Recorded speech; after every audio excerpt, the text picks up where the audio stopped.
आहेत. हो. मला तर वाटतं की मानव बोलायला शिकला ती पहिली शिवी बोलायला शिकला असेल.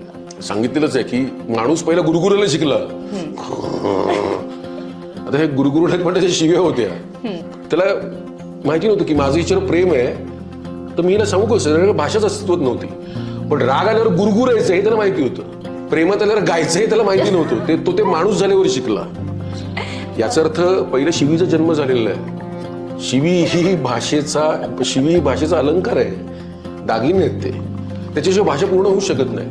पण तुम्ही नुसतीच भाषा बोललात काय मजा आहे त्याच्यामध्ये. पण जर तुम्ही अलंकार लावले, जसं तुम्ही सणावाराला दागिने घालता, दागिन्यांमुळे एक वेगळं हे येतो ना, ग्लो येतो, वेगळा साज चढतो. तसंच आहे ते, भाषेला साज येतो आणि तो साज आम्ही देतो. जगातल्या प्रत्येक भाषेमध्ये शिव्या आहेत. हो.